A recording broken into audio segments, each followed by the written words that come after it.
Hawak na ngayon ng otoridad ang 8 sospek sa likod ng pagmamaltrato sa empleyado ng sinalakay na Pogo Hub sa lalawigan ng Tarlac.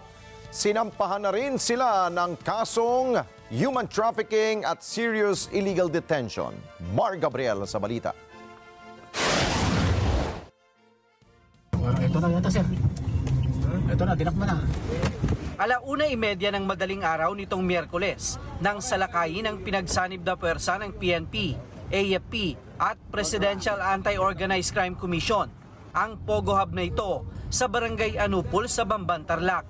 Ikinasa ang operasyon sa bisa ng search warrant na inisyu ng isang korte sa Bulacan na nag-ugat sa reklamo ng Vietnamese national na nakatakas noong Pebrero.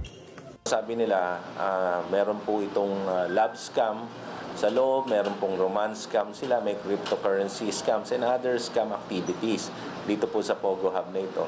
And with that, we will be applying for another search warrant para naman po dun ma-examine natin yung mga computer data na nandun po, yung mga laman po ng mga computers na nandun para po makapag-file naman po tayo ng bagong o ng ibang kaso laban po dito sa mga operators at workers po ng Pogo Hub na ito.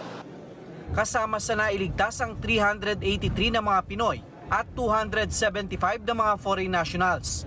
Sa raid, arestado ang 8 sospek na pawang mga Chinese national.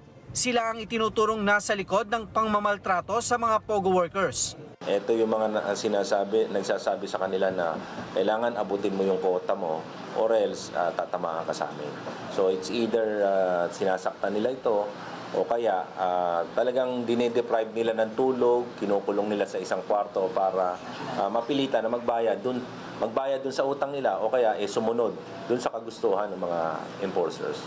Nakipag-ugnayan na rin ang PAOK sa Chinese Embassy para tukuyin ang tunay na pagkakakilanlan ng mga sospek na naharap ngayon sa kasong human trafficking at serious illegal detention. Normally kasi gumagamit sila ng mga fake names, fake identity. We are coordinating with the Chinese Embassy. Pag Vietnamese ang suspect natin, we are coordinating with the Vietnamese Embassy.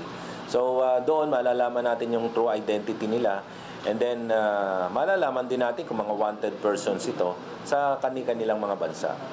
Hindi naman inaalis ng otoridad na may iba pang illegal na aktibidad sa compound na maaaring pugad din daw ng prostitusyon. We are searching 36 buildings, hindi ordinaryong buildings ito, talaga malalaking buildings ito. And about 10 hectares of land. So medyo malaki. So tuloy-tuloy pa rin ang